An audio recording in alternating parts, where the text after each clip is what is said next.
بسم الله الرحمن الرحيم. اخوتي المشاهدين الكرام، اهلا وسهلا ومرحبا بالجميع من ملعب ارينا تشيفيكا بمدينة ميلانو، حيث سيدور لقاء الاهليان، كلاسيكو كرة القدم الليبية. الاهلي في مواجهة الاهلي طرابلس في مواجهة الاهلي بنغازي. لقاء افتتاح الجولة الأولى لمنافسات السداسي التتويج. هذا اللقاء سيكون بصفرة الحكم الإيطالي سيميوني سوزا، الذي سيتوسط هذا اللقاء رفقة سيكولي وإنجاليتي، بينما الحكم الرابع كالزفارا. لقاء الأهليان دائما ما يكتسي أهمية خاصة ويتميز بالاداء والمستوى الجيد من كلا الفريقين. نستعرض وياكم تشكيله الفريقين. البدايه بفريق الاهلي بنغازي، يدخل هذا اللقاء مراد دحيشي، منصور رزق، معاذ حداد، محمد الترهوني، اسامه السريط، عبد الله ابو عاقله، صهيب بن سليمان، عدي خروب، زكريا منصوري، اوروك وابو بكر التراوري. هذه اختيارات المدرب ناصر الحضيري. من الجانب الاخر حسام البدري اختار لهذا اللقاء ايمن التهار، مؤيد اللافي، محمد المنير، مراد الهدلي، احمد التربي، محمد الاجنف، طارق بشاره، بالقاسمي اسماعيل، وحمد الهوني، ثيري مانزي، وجهاد بيزمانا. هذه خيارات المدرب المصري حسام البدري. لقاء الاهليان، الاهلي طرابلس في مواجهه الاهلي بنغازي في افتتاح منافسات الجوله الاولى لمنافسات السداسي التتويج.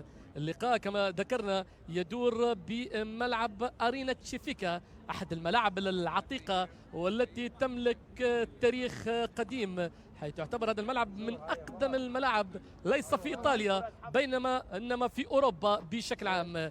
كان مقر لفريق الإنتر في السنوات السابقة قبل انتقاله إلى ملعب سان سيرو. الملعب افتتح عام 1807. الافتتاح كان بحضور نابليون بونابرت. الملعب ليمثل العمارة الإغريقية، العمارة اليونانية كما هو واضح. الملعب اللي شهد ظهور المنتخب الإيطالي عام 1910 حقق فيه انتصار مهم على حساب المنتخب الفرنسي ب6 أهداف مقابل هدفين. واليوم يشهد لقاء الأهليين. استعرضنا وياكم تشكيلة الفريقين مع طاقم التحكيم الإيطالي، طاقم التحكيم الإيطالي الدولي ليدير هذا اللقاء. سيميوني سوزا أدار هذا الموسم لقاء من أبرز المباريات، لقاء ديربي روما، اللقاء اللي جمع بين روما ولاتسيو، كما أدار لقاء من النابولي، واحد من أبرز الحكام الإيطاليين. 38 سنة لهذا الحكم سيميوني سوزا اللي يتوسط هذا اللقاء. إذا في انتظار صفيرة الحكم سيميوني سوزا للإعلان عن انطلاق دقائق هذا اللقاء. استعرضنا وياكم تشكيلة الفريقين. أيمن التهار يظهر اليوم في تشكيلة فريق الأهلي.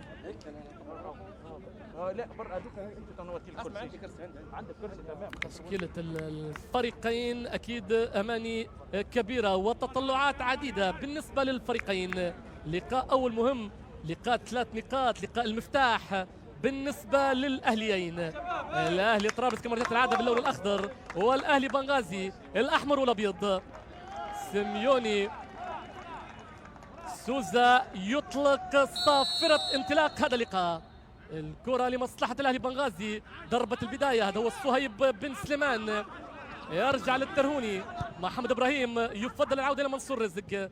الكرة تعود لمدافعي فريق الأهلي بنغازي، معاذ حداد يلعبها أمامية، الرأسية من تراوري والمتابعة من ثيري مانزي ينجح في الإبعاد، والكرة جانبية لمصلحة فريق الأهلي بنغازي في مناطق فريق الأهلي طرابلس. صهيب يفتح اللعب على الجهة اليمنى، كرة لمصلحة فريق الأهلي بنغازي. معاذ محاولة الضغط الحامل الكرة، نقلة واثنين، الكرة لازالت بين أقدام لاعبي فريق الأهلي بنغازي. العودة لحارس الفريق، العودة للوحيشي، مراد يلعبها أمامية، التربي في المتابعة، الحكم يطلب مواصلة اللعب. وعاقلة الكرة في منتصف الملعب، ترجع من مراد الهدلي، المتابعة والإبعاد من الدفاع، أسامة السريت يتدخل، والكرة تعود بجانبية. يتم التنفيذ، العودة إلى الرواندي ثيريمانزي. الأهلي طرابلس هناك 3 لاعبين أجانب، الرواندي ثيريمانزي وجهاد بيزمانا كلاهما من رواندا، والتونسي مراد الهدلي. تشكيلة الأهلي بنغازي تضم تراوري من مالي، أوروك نيجيريا، زكريا المنصوري الجزائر، عدي خروب فلسطين، عبد الله أبو عاقلة من السودان. كرة أمامية على الجهة اليمنى باتجاه طارق بشارة، يتدخل الترهوني ينجح في الإبعاد. والكرة الجانبية لمصلحة فريق الأهلي. أحمد لجنف يلعبها مع مؤيد اللافي والكرة خارج الملعب. المتابعة من صهيب بن سليمان والكرة تعود جانبية لمصلحة فريق الأهلي بنغازي في الدقائق الأولى من عمر وزمن هذا اللقاء الأول للفريقين. في الظهور الأول هنا بميلانو يتدخل الأجنف، محمد لجنف ينجح في الإبعاد والكرة جانبية لمصلحة فريق الأهلي بنغازي بالقرب من منتصف الملعب. هي الدقائق الأولى من عمر وزمن هذا اللقاء. كلا الفريقين مرشح كالعادة للظفر والتتويج باللقب. أوروك برأسية مراد الهدلي. أوروك واحد من أبرز اللاعبين بالنسبة للاعب النيجيري أوروك في تشكيل فريق الأهلي بنغازي. هناك أحد لاعبي فريق الأهلي بنغازي وقع على أرضية الملعب. كل السلامة لجميع اللاعبين في هذا اللقاء الأول للفريقين.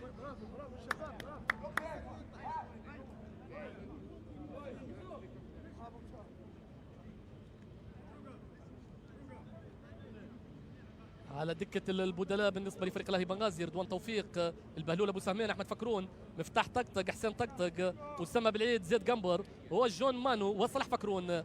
الأهلي طرابلس على دكة البدلاء عبد الحكيم التركي، السند الورفلي، عمران السالم، الجزولي نوح، خيط خميس، عبد الله العرفي، أحمد كراوع، مروان الحباشي وغيلان الشعلالي. الكرة ترجع بجانبية لمصلحة فريق الأهلي بنغازي وبكل روح رياضية. الإخراج كان من لاعبي الأهلي طرابلس وتعود من لاعبي الأهلي بنغازي. ثيري مانزي يلعبها مع مواطنة جهاد بيزمانة، يلعبها مع المنير، يرجع لبيزمانة من جديد. كرة في منتصف الملعب، نقلات باللاعبي فريق الأهلي طرابلس، البحث عن الثغرات، البحث عن الوصول إلى المرمى، العودة للتهار. يلعب الكرة باتجاه التربي، أحمد التربي يلعبها أمامية تكون أقرب لمراد لوحاشي بكل هدوء.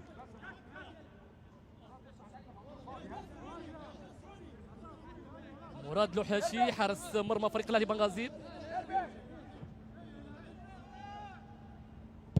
لوحاشي يلعبها أمامية، أوروك يتدخل الهدلي، العودة لثيري مانزي، المنير، الضغط على المنير في مرة أولى من المنصوري. ثيري مانزي،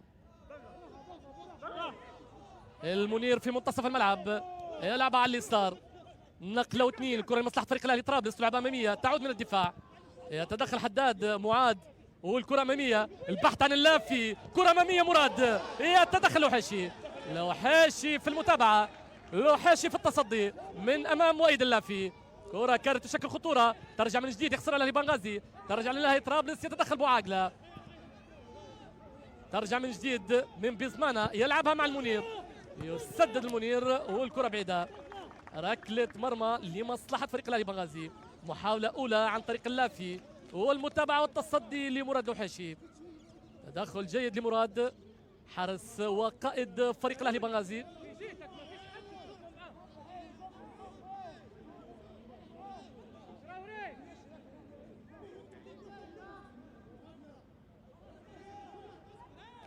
لوحاشي على تنفيذ ركلة المرمى. الأهلي بنغازي هذا الموسم لعب 29 مباراة بالمجمل، حقق 61 هدف سجل. كرة تعود من الدفاع، تكون أقرب للاعبي فريق الأهلي بنغازي.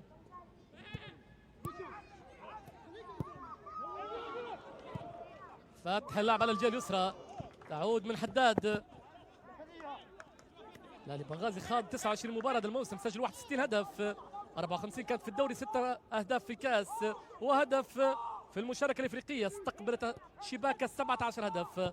حصيلة جيدة ومميزة لفريق الأهلي بنغازي. واللافي في المراوغة يسدد، تصطدم بأحد اللاعبين وتكون سهلة لمراد لوحاشي. إعلان عن ركلة حرة غير مباشرة، اصطدمت بالقاسمي والحكم يعطي مبدأ الإسبقية. محاولة ثانية عن طريق اللافي، اللافي يقدم في موسم مميز. مؤيد اللافي اكثر اللاعبين صناعه للفرص في الدوري الليبي ب 37 فرصه، كما كان اللافي واكثر مساهمه في الاهداف ب 19 مساهمه، سجل 12 اللافي وصنع 7. عرضيه من لجنف والمتابعه، فرصه ضاعت على الاهلي، فرصه ضاعت على الاهلي طرابلس، عرضيه لجنف الظهير الايمن، فرصه خطيره، فرصه خطيره. الاهلي يبدو اخطر في هذه الدقائق، الاهلي طرابلس يبدو اخطر في هذه الدقائق الاولى من عمر والزمن هذا اللقاء. عرضيه محمد لجنف والكره الجانبيه ترجع بجانبيه لمصلحه فريق الاهلي بنغازي.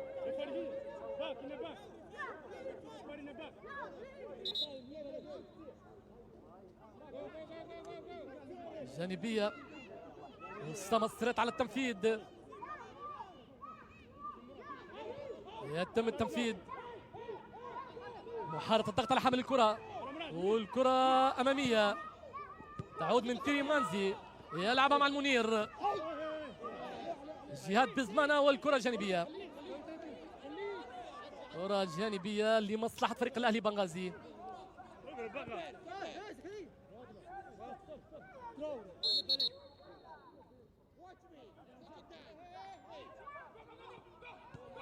يتم التنفيذ، ترجع من السريط، يلعبها في منتصف الملعب، يتدخل الهدلي، اللافي يخسرها، تلعب باتجاه المالي، ابو بكر تراوري، ثيري مانزي يعود الى التربيه، ايمن التهار بكل هدوء، يلعبها مع مانزي، محاولة التحضير لبداية الهجوم، المنير يلعبها امامية، يبحث عن انطلاقة لبالقاسمي، بوعاقلة في منتصف الملعب، المتابعة من عبد الله بوعاقلة، كرة أمامية داخل منطقة الجزاء، راسية بشارة والكرة ركلة مرمى، محاولة لمصلحة فريق الأهلي طرابلس، راسية بشارة والكرة ركلة مرمى، ركلة مرمى وعلى التنفيذ كما جرت العادة مراد لحيشي.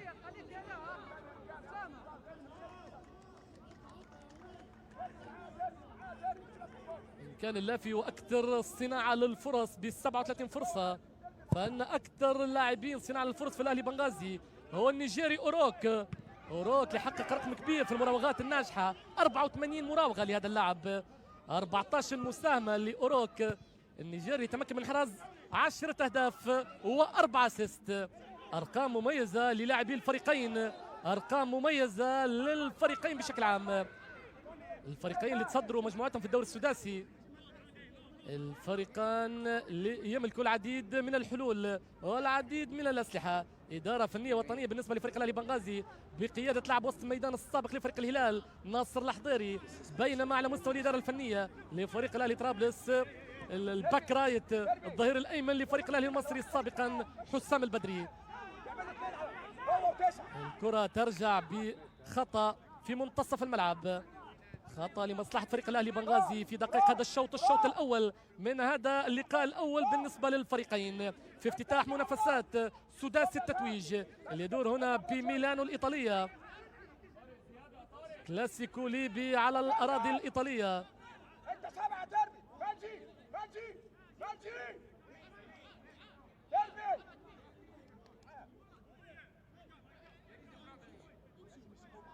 خطأ في منتصف الملعب، إذن هذه دقائق الشوط الأول من عمر والزمن هذا اللقاء. كلا الفريقين يملك أرقام مميزة في منافسات هذا الموسم. معاد حداد يلعبها مع منصور رزق، منصور بكل هدوء يلعبها مع الترهوني، يعود إلى منصور، محاولة الضغط من بالقاسمي، لوحيشي يلعبها أمامية، ترجع من جديد، أسامة السريط، بوعاقلة بكل هدوء، بوعاقلة يخسرها، مؤيد اللافي يبحث عن المساندة، مراوغة أولى الثانية، يلعبها مع بشارة، يرجع لمولاد الهدلي، يلعبها عرضية، ترجع من صهيب بن سليمان، دخل جيد من صهيب التونسي مراد الهدلي، يلعبها مع طارق بشارة، مراوغة أولى لبشارة ولكن المتابعة والتغطية. هذا هو النيجيري أوروك، ينطلق أوروك يبحث عن المساندة. أوروك بكل هدوء نجم فريق الأهلي بنغازي النيجيري اللي يحاول الانطلاق. المتابعة من بالقاسمي والرواندي ثيري مانزي في الإبعاد. جانبية لمصلحة فريق الأهلي بنغازي. حاول أوروك الانطلاق ولكن التغطية كانت من الهدلي. ترجع من جديد الجانبية، يتم التنفيذ. منصور رزق عود إلى القائد اللوحاشي.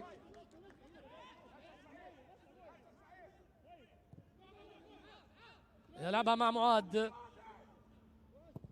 حداد المدافع الجزائري، يلعبها اماميه يبحث عن الماري تراوري، يتدخل الرواندي ثيري مانزي، ينجح في الابعاد ويتحصل على جانبيه حسب اشاره الحكم المساعد الثاني انجاليتي. جانبيه لمصلحه فريق الاهلي طرابلس. يتم التنفيذ. المنير صاحب الخبرات يلعبها مع الشاب محمد لجنف. الهدلي بكل هدوء.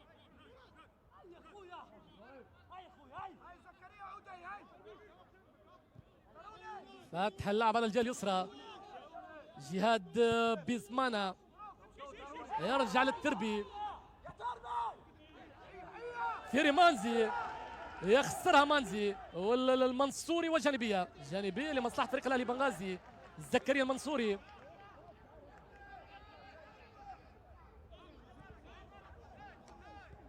أسامة السريط يلعب مع المنصوري. العودة لصهيب. النقلات بين لاعبي فريق الأهلي بنغازي. منصور رزق، صهيب بن سليمان، معاد حداد. العودة لحارس المرمى مراد. كرة في منتصف الملعب. بشارة طارق يلعب على الجهة اليمنى، يلعبها باتجاه الخطير اللافي. مؤيد يتحصل على جانبية لمصلحة فريق الأهلي طرابلس. مؤيد اللافي يطلب الهدوء وعدم التسرع. الهدلي يلعب مع لجنف. التربي لبيزمانا باتجاه مواطنة. ثيري مانزي يلعب مع المنير حمدو هون يلعب مع المنير في المراوغة. أسامة السريت في التغطية. أسامة يبعد الكرة والكرة جانبية لمصلحة فريق الأهلي طرابلس في مناطق فريق الأهلي بنغازي. يتم تنفيذ الجانبية على حافظ منطقة الجزاء. يتدخل الهدلي. المتابعة كانت من بوعاقلة. العودة لبيزمان لاعب الارتكاز، يلعبها مع قلب الدفاع التربي. الظهير الايمن لجنف. كرة لازالت لمصلحة فريق الاهلي طرابلس امامية. طارق بشارة عرضية، يتدخل بوعاقلة. تدخل جيد لعبد الله بوعاقلة. تتهيأ امام الخطير الهوني. حمدو يلعب مع المنير في الرفع. البحث عن الراسية، البحث عن اللافي، تكون اقرب لطارق. محمد بشارة يلعبها عرضية، يتدخل صهيب جهاد بيزمانا قذيفة الصاروخية في البعيدة. هدف الأول لمصلحة الأهلي طرابلس. الرواندي جهاد بيزمانا يتمكن من افتتاح التسجيل. قذيفة لا تصد ولا ترد. الكرة الثانية بيزمان الخطير قائد المنتخب الرواندي يقود الأهلي لإحراز الهدف الأول في هذا اللقاء. هدف ولا بعيدة، هدف لمصلحة فريق الأهلي طرابلس. جهاد بيزمان يتمكن من افتتاح التسجيل. قذيفة الصاروخية من الرواندي جهاد بيزمانا. إذا تتغير لوحة النتيجة 1-0 لمصلحة الأهلي طرابلس. هدف أكيد سيضفي الكثير على الإثارة والتشويق على هذا اللقاء. سيضفي الإثارة والتشويق والندية بين الفريقين. زكريا باتجاه زكريا من منصور رزق، تكون أقرب لأيمن التهار.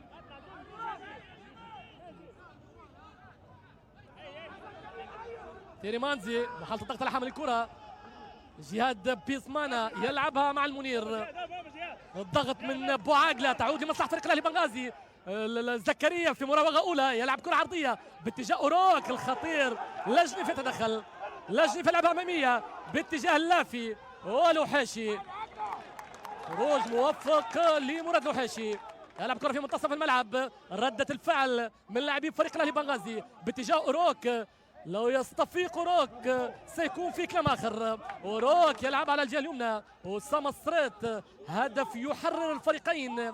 الاهلي بنغازي مطالب بالعوده في النتيجه بعد ان وجد نفسه متاخر بهدف دون مقابل. الهدف اللي كان بتوقيع الرواندي جهاد بيزمانا. اوروك النيجيري والمتابعه من محمد لجنف. زكريا المنصوري يلعبها مع الصهيب، نقله اثنين ومحاوله.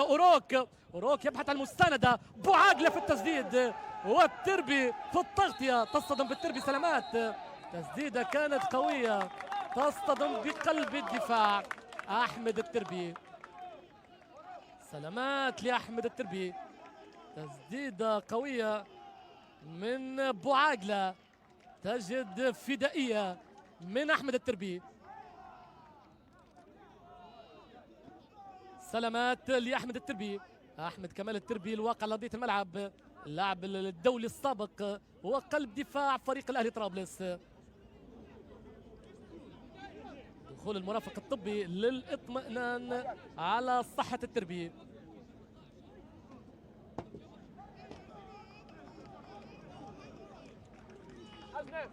اذا فريق الاهلي طرابلس يتقدم بهدف دون مقابل.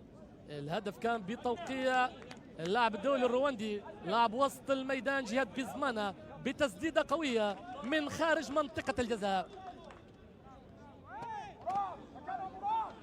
اذا تمضي دقائق هذا الشوط الاول من هذا اللقاء الاول لكلا الفريقين في ظهورهم الاول في ميلانو، اللقاء الاول للسداسي التتويج، كلاسيكو من كلاسيكوات كرة القدم الليبية بين الأهليان ليزينان ملعب أرينا تشيفيكا هنا بمدينة ميلانو الإيطالية.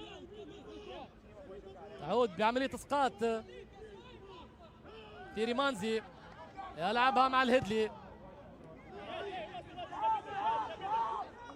يعود أحمد التربي من جديد. مانزي يلعبها أمامية، الصريط في التغطية أسامة، بالقاسمي للهوني، بوعاقله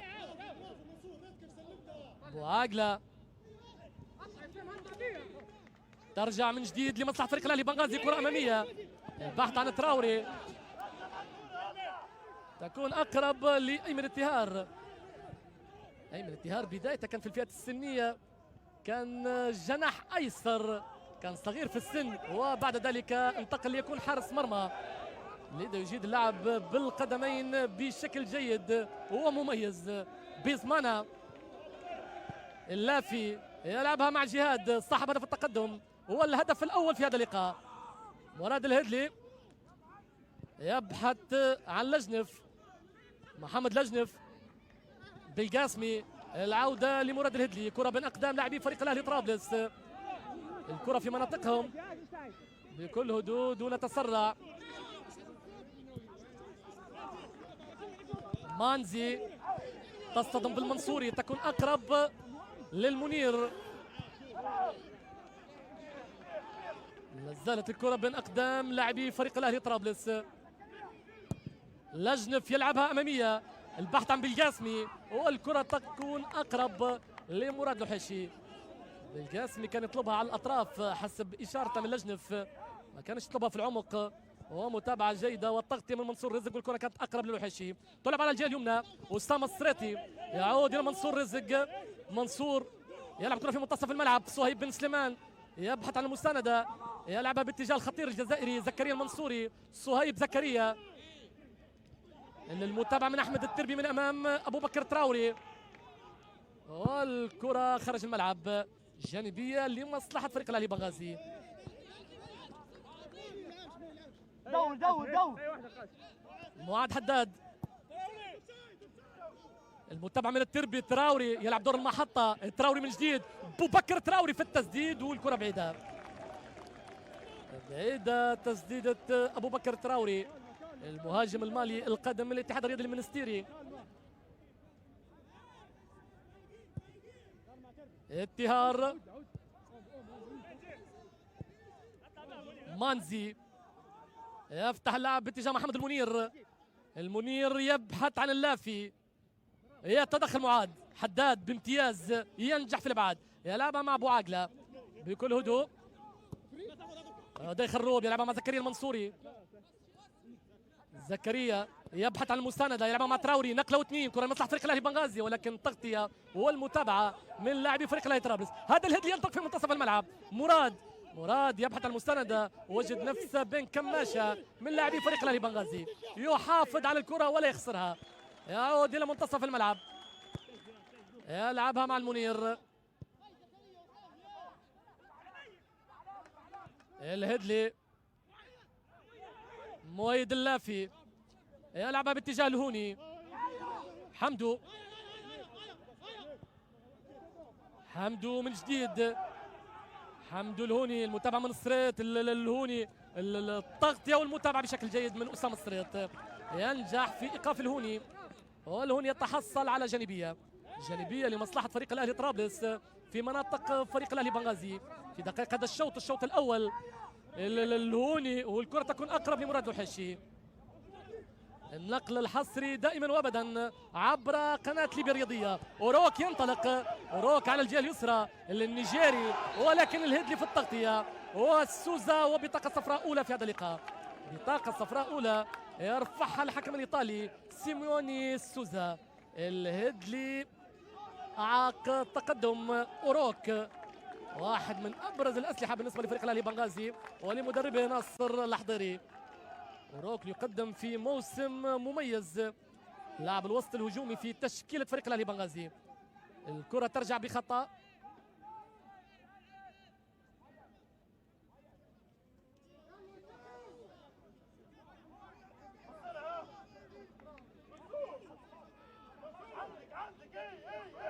كره ثابته،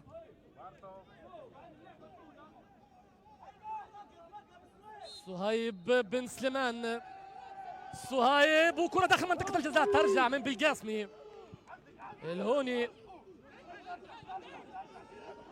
واللافي والتغطية كاد يقع في الخط الترهوني، والكرة خارج الملعب جانبية لمصلحة فريق الأهلي طرابلس.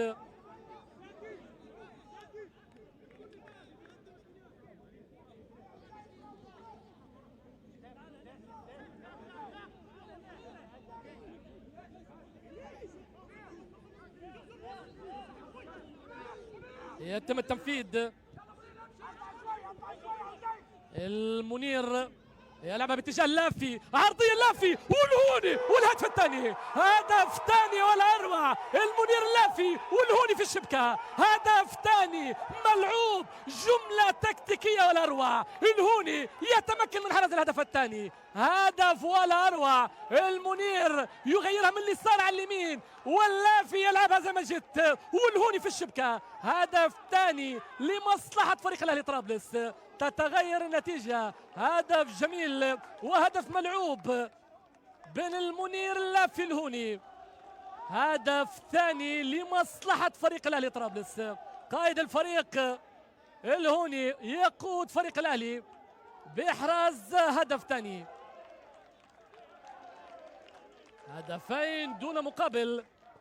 الأهلي طرابلس تمكن من إضافة الهدف الثاني، خطورة كبيرة للافي والهوني مع القيمة الثابتة لمحمد المنير، هدفين دون مقابل. الأهداف حاضرة في الكلاسيكو، الأهداف حاضرة في لقاء الأهليين. الترهوني يلعب أمامية، يبحث عن تراوري، والكرة تكون أقرب لأيمن التهار. التهار بكل هدوء، كرة تلعب أمامية، يتدخل معاد حداد، أبو عاقلة في التغطية، يعود إلى منصور رزق إلى أبو عاقلة يبحث عن أوروك، والكرة تغادر، تكون جانبية لمصلحة فريق الأهلي طرابلس.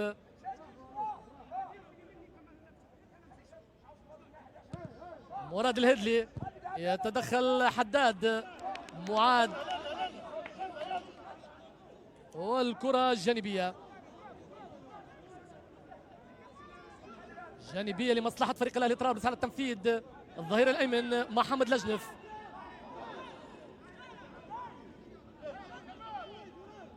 لجنف يتدخل بوعاقلة والهدلي في الابعاد. الكرة تعود بخطأ. هناك تقديم للقدم حسب إشارة الحكم الإيطالي سيميوني سوزا اللي يتوسط ويدير هذا اللقاء.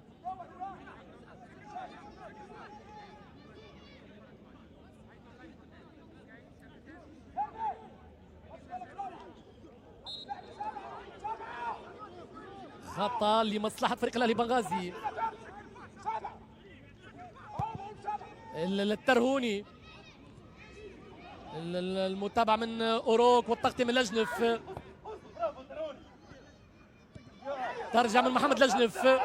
لجنف يلعبها في منتصف الملعب. اللافي لمحمد لجنف. لجنف وابو عاقلة. ابو عاقلة في المتابعة. ترجع من جديد عدي خروب يلعبها مع أوروك. تمويه ومراوغة. أوروك والمتابعة من طارق بشارة. الكرة لازالت لمصلحة فريق الأهلي بنغازي. وكرة أمامية. أوروك يبحث عن المستندة. أوروك لازال يحتفظ بالكرة. وكرة عرضية والمتابعة من انتهار. والكرة تعود بخطأ. خطأ لمصلحة حارس مرمى فريق الأهلي طرابلس. خطأ لأيمن انتهار وبطاقة صفراء. بطاقة صفراء لزكريا المنصوري.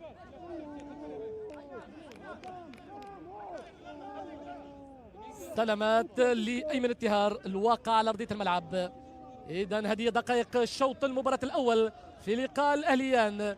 الأهلي طرابلس يتقدم بهدفين دون مقابل على حساب فريق الأهلي بنغازي. هدف جهاد بيزمانا والهدف الثاني كان بتوقيع حمد الهوني.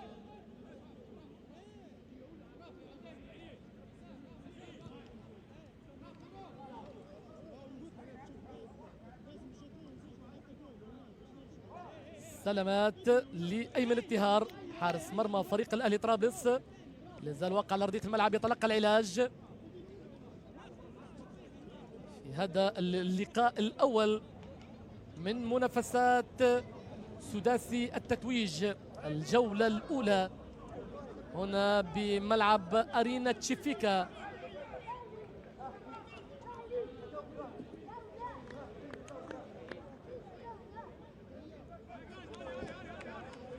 الكرة تعود بخطأ.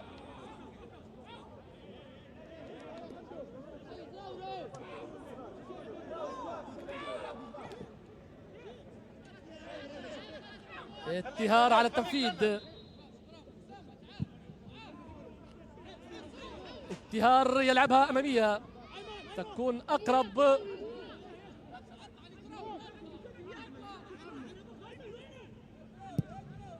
لوحشي يتدخل روك. صهيب يلعبها مع عدي يفتح اللعب باتجاه أسامة السريط. كرة مصلحة فريق الأهلي بنغازي في مناطق الأهلي طرابلس. البحث عن هدف أول، البحث عن العودة في النتيجة.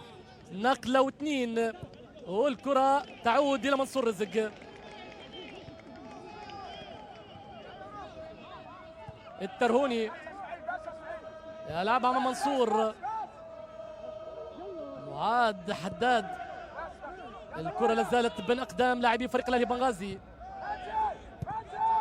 منصور يبحث عن أوروك. صهيب بن سليمان يلعبها مع أبو عاقلة.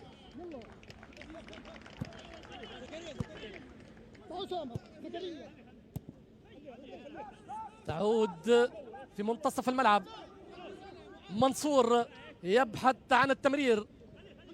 أسامة السريط اللافي البحث عن الهوني. يتدخل معاد. ترجع من جديد مراد الهدلي. كرة لمصلحة فريق الأهلي طرابلس. الهدلي في التمرير يلعبها بشكل جيد باتجاه الهوني. حمدو. الهوني في الرفع. الاستلام من بالقاسمي. معاد حداد يتدخل. هذا تراوري. أبو بكر تراوري يعود إلى الترهوني. منصور رزق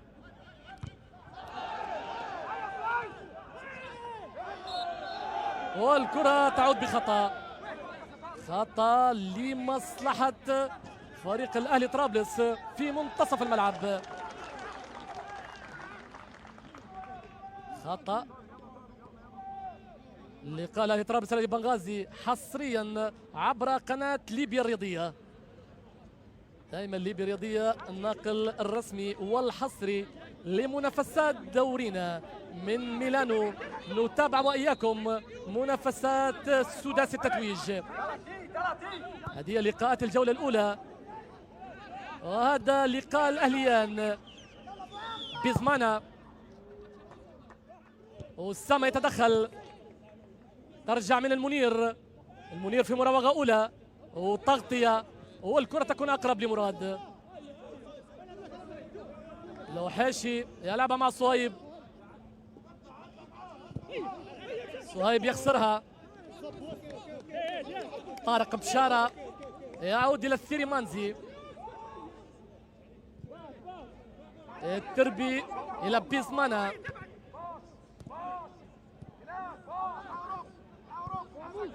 العودة للثيريمانزي.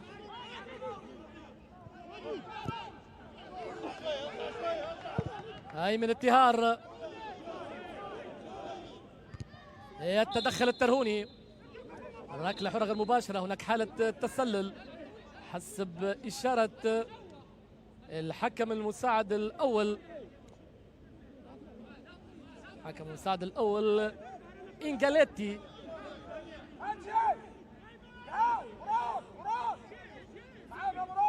لوحاشي على التنفيذ،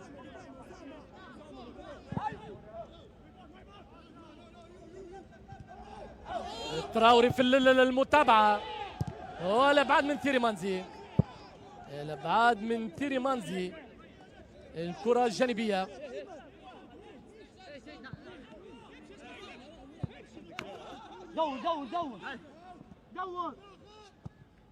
كرة أمامية ترجع من بيزمانا. طارق بشارة والمتابعة من منصور رزق، التربي وابو بكر تراوري، يتدخل الهدلي. بيزمانا لجنف يلعبها أمامية، الهدلي يا سلام، استلام ولا أروع، يلعب مع بيزمانا، تعود من الحداد. كرة لمساء فريق الأهلي طرابلس، ولكن متابعة من معاد الحداد، وهناك خطأ وبطاقة صفراء، بطاقة صفراء لصهيب، صهيب بن سليمان بعد تدخل أخير على طارق بشارة. الكرة تعود بخطأ لمصلحة فريق الأهلي طرابلس.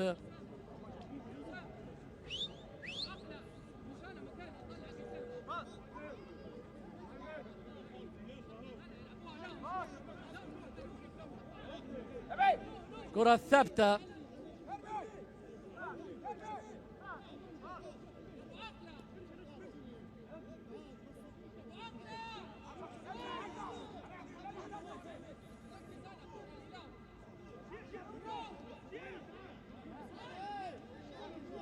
كرة ثابتة لمصلحة فريق الأهلي طرابلس المتقدم بهدفين دون مقابل. هدف جهاد بيزمانا وهدف حمدو الهوني. كرة بعيدة، ركلة مرمى. فريق الأهلي بنغازي يبحث عن هدف قبل نهاية الشوط الأول، يبحث عن تدليل الفارق.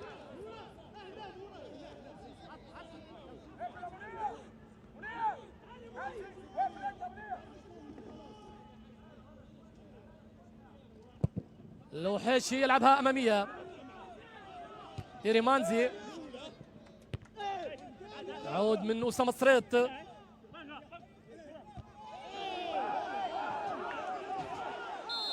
الحكم عن وجود خطأ، خطأ لمصلحة فريق الأهلي بنغازي.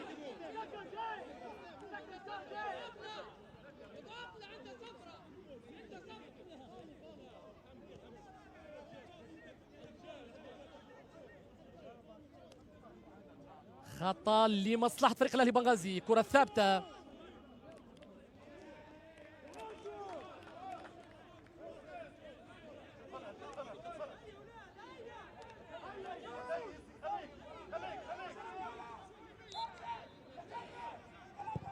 كرة داخل منطقة الجزاء، يتدخل التهار، التهار ينجح في الابعاد.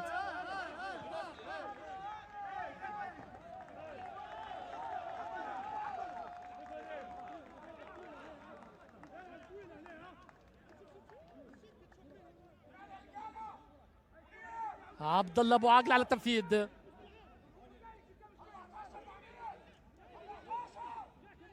ابو عاقل يلعبها داخل منطقة الجزاء، والكرة الثانية والمتابعة ترجع من الدفاع، لازالت والتسديد، تسديد من معاد حداد، والكرة بعيدة على مرمى التهار. ركلة مرمى يتم التنفيذ، يتدخل أسامة الصريط. عدي خروب، كرة لمصلحة فريق الأهلي طرابلس، الهوني يخسرها، ترجع من جديد زكريا المنصوري يلعبها في منتصف الملعب. التراوري، صهيب بن سليمان أمامية، يتدخل أحمد التربي ينجح في الإبعاد. كرة في منتصف الملعب، أسامة الصريط يكون أقرب للهدلي، يعود إلى المنير.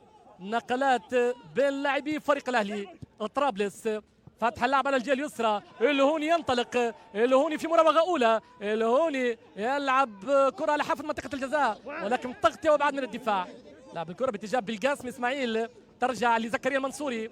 زكريا المنصوري اللاعب الجزائري في تشكيل فريق الأهلي بنغازي، يلعبها أمامية، يبحث عن أوروك، والكرة في عمق دفاع فريق الأهلي. أوروك يلعب كرة على الجهة اليسرى، الترهوني في رفع الكرة والمتابعة من تراوري، يعود إلى عدي خروب، تكون أقرب للهوني. حمدو يلعبها مع مراد الهدلي، تيري مانزي، بالقاسم إسماعيل، والكرة جانبية لمصلحة فريق الأهلي بنغازي. هذا اللقاء تتابعونه حصريا عبر قناة ليبيا الرياضية، الناقل الرسمي لمنافسات سداسي التتويج. الكرة ترجع بخطر لمصلحة فريق الأهلي طرابلس حسب إشارة الحكم الإيطالي سيميوني سوزا اللي يدير هذا اللقاء. يتوقف اللعب في هذه الدقائق. هناك مروان الحباشي لاعب وسط ميدان فريق الأهلي طرابلس يقوم بالحركات الإحمائية. قد نشاهد استبدال في دقائق الشوط الثاني، خاصة أن مراد الهدلي تحصل على بطاقة صفراء. هناك 3 بطاقات من اللون الأصفر، مراد الهدلي بطاقة صفراء، صهيب بن سليمان بطاقة صفراء.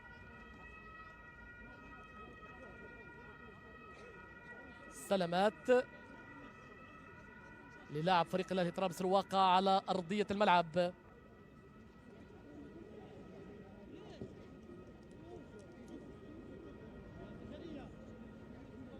وكذلك زكريا المنصوري اللي تحصل على بطاقة صفراء.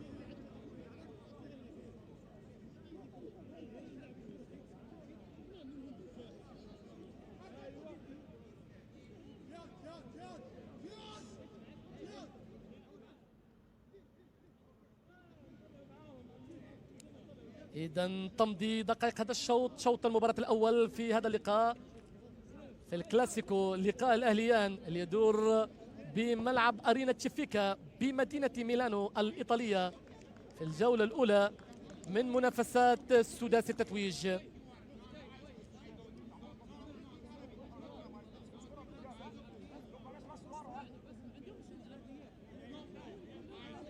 مراد الهدلي الواقع على أرضية الملعب، يرجع من جديد، والكرة ترجع بخطأ لمصلحة فريق الأهلي طرابلس في مناطقه.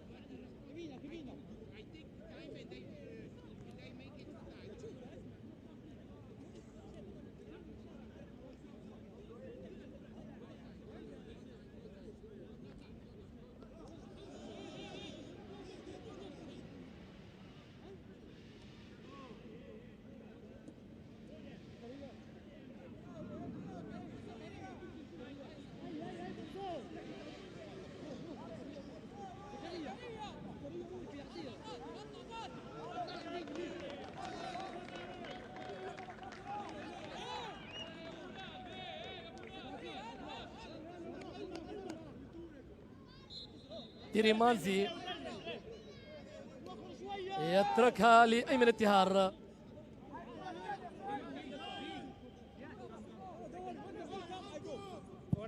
التهار يتدخل أسامة الصريط،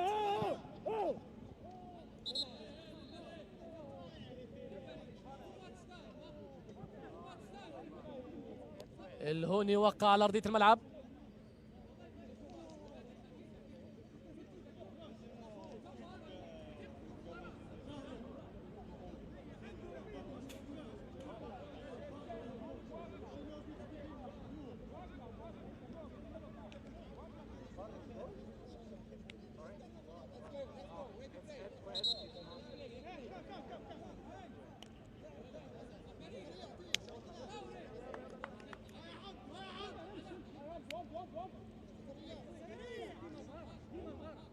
الكرة تعود جانبية لمصلحة فريق الأهلي طرابلس في مناطق فريق الأهلي بنغازي.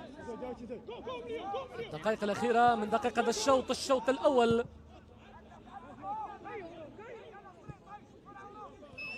محمد لجنف يبحث عن بالقاسمي.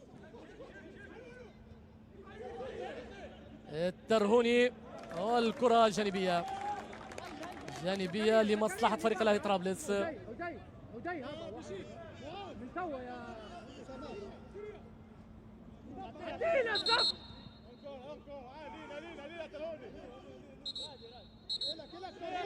الكرة تعود بجانبية لمصلحة فريق الأهلي بنغازي. خطأ في التنفيذ ما كانش من مكان خروج الكرة حسب إشارة سيميوني السوزا. الترهوني، التراوري والهوني والكرة أقرب لمراد.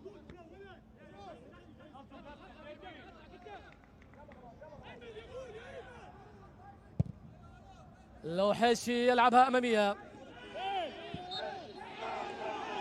خطأ للمدافع ثيري مانزي، والسوزا يتوجه إلى دكة البدلاء. يرفع بطاقة صفراء.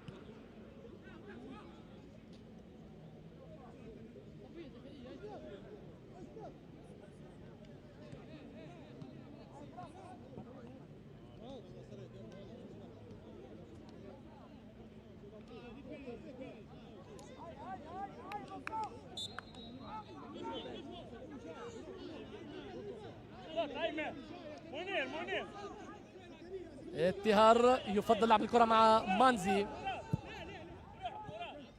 بيزمانا،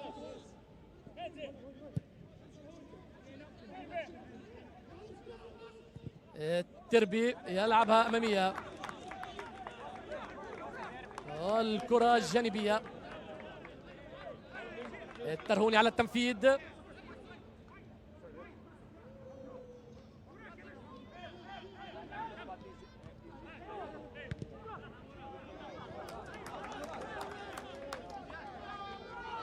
من جديد الترهوني على تنفيذ الجانبية.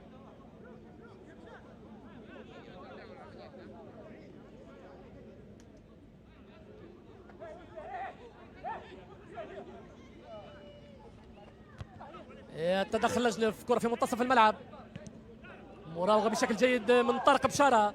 بشارة في التمرير، يتدخل معاد حداد في عمق الدفاع، ينجح في الإبعاد. 5 دقائق حسب إشارة سيميوني سوزا. 5 دقائق كوقت مبدد لدقائق هذا الشوط الأول.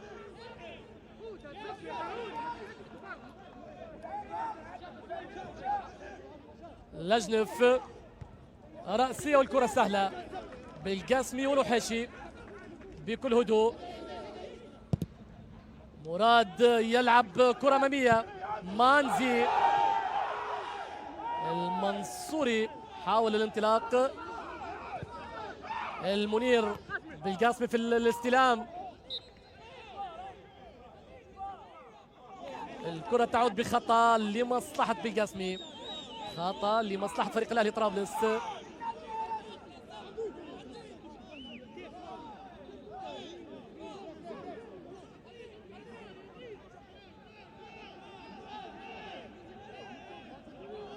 سيميوني سوزا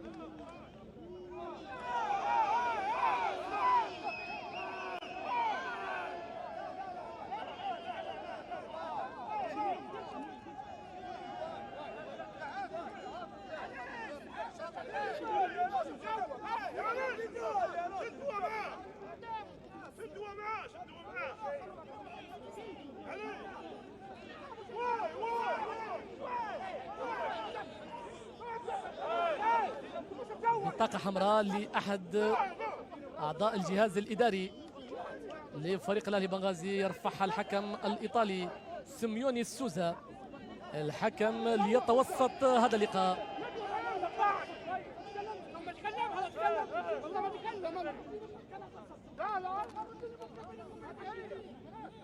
إذن هذه الدقائق الأخيرة من دقائق هذا الشوط الأول في لقاء الأهليان، الأهلي بنغازي الأهلي طرابلس.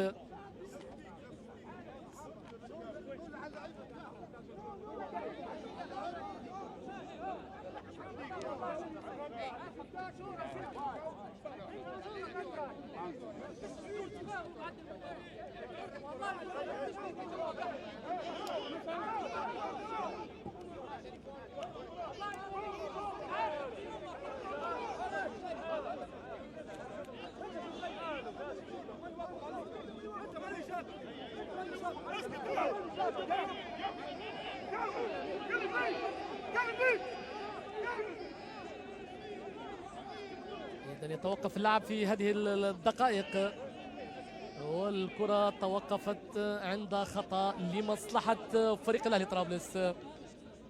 هذا اللقاء الافتتاحي للجولة الأولى لمنافسات السداسي التتويج.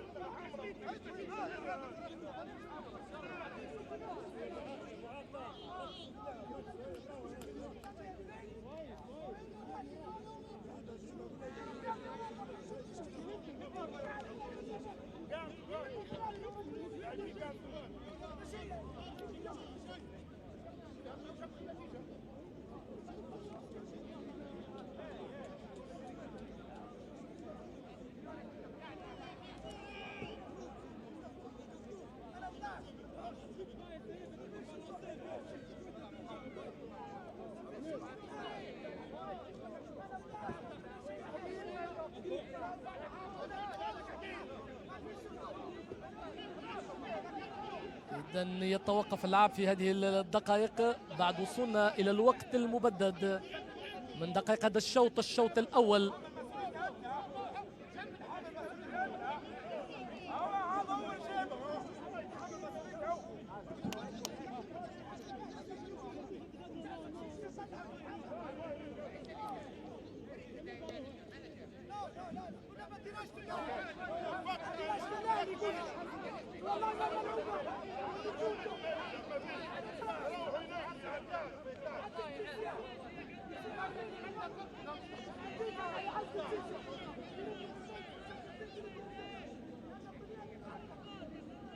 لازال الحكم في حوار مع الجهاز الفني والإداري لفريق الأهلي بنغازي.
بالعكس باهي علينا توقيفها في نفس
Mentre non si può far entrare qualcuno che si mette qua e li manda via o se no devo sospendere la partita. far entrare qualcuno. ولا فيليبيا شو عمل شامبيونز ليج حركوا مباريات كولينا حكم لنا على البطوله ولابس برتغال جو انجليزي وحكم ليبيا انت والنفوذ بتاعك سدعاد يعني كل ليبيا انا نعرف الدوري الليبي البعض بتاعك طافي عظيم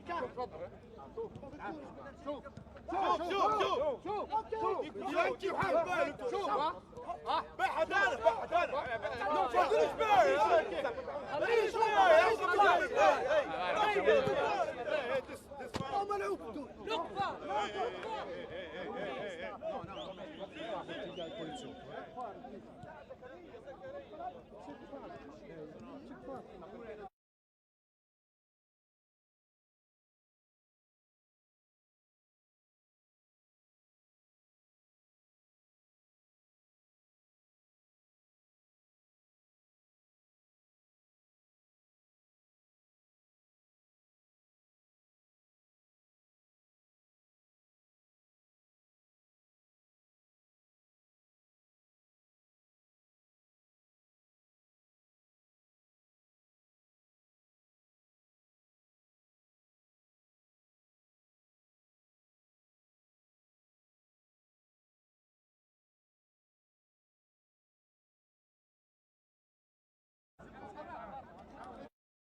Allora, sta perdendo 2-0. Il nostro allenatore ci ha preso l'ultima vittoria, l'acqua per terra. Lui ha detto, secondo la regola, ormai se ti una cosa. Seconda cosa, prima durante la partita si stavano limitati, dentro non lo faccio e non è non stiamo capendo quello che sta succedendo, perché di questo già abbiamo purtroppo giocato, però il fatto che allenatori fanno per terra la bottiglietta e viene fuori, e almeno il caldo, lui l'ha dato rosso, quindi la squadra è un po' preoccupata perché la situazione è molto complicata, è una protesta normale. Sì, però l'arbitro perché che si dice lei sta chiedendo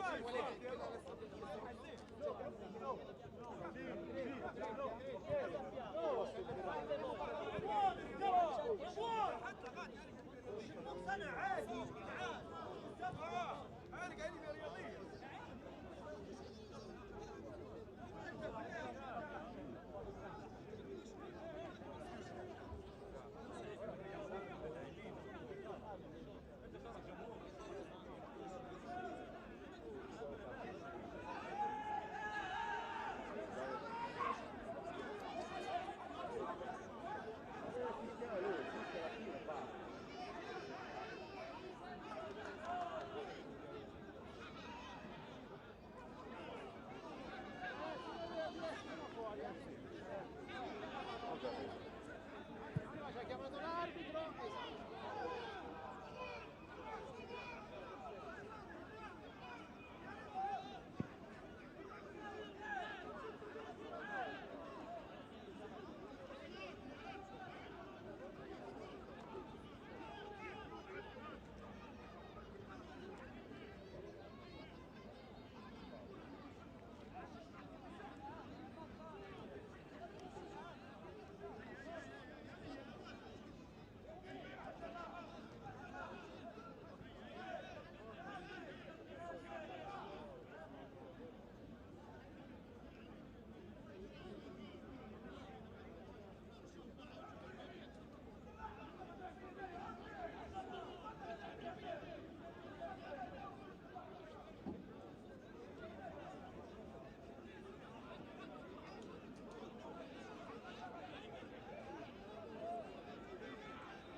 حكيم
الاخر يكملوا المباراه لورا بدنا كتير قلب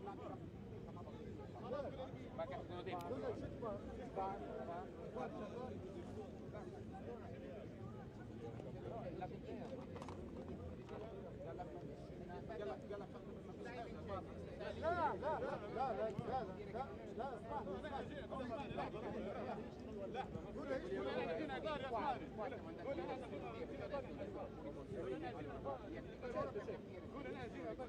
perché loro vogliono finire, perché il motivo per cui noi siamo venuti in Italia a vedere se va ok, se lei mi dice guarda, funziona, noi andiamo a vedere stiamo lavorando quindi se l'allenatore e l'altra persona vanno fuori riprendiamo قال لك انا قرارات تتخلص من الفار ما يدخلش في الامور هذه لا دي بس بين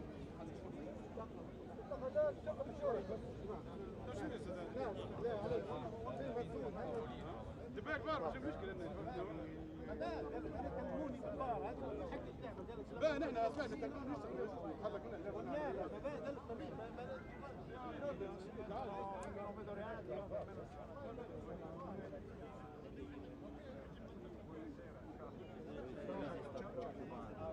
sta preoccupando perché ha detto già anche il secondo tempo, ma se questi non escono lui deve decidere dove scendere la partita, no, fa cosa di campo.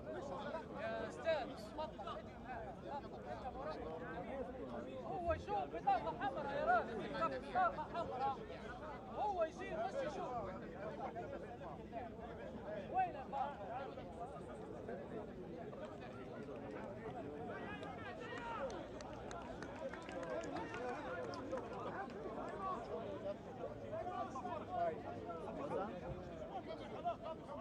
Ma sta picchiando la fine.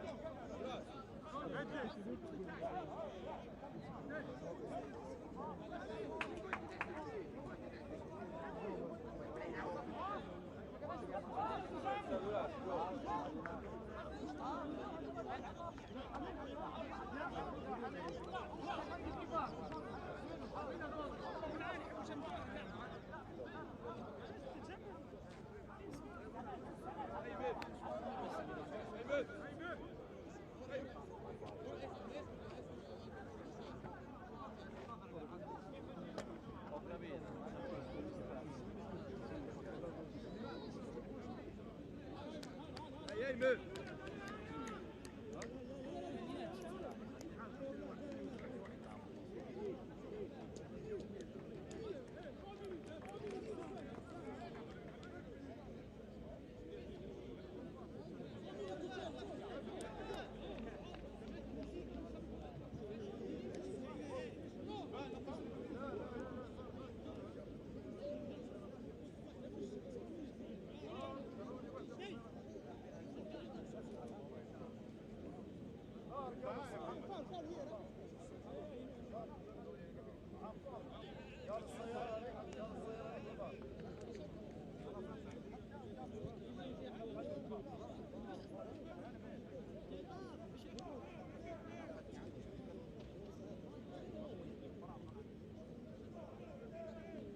andiamo?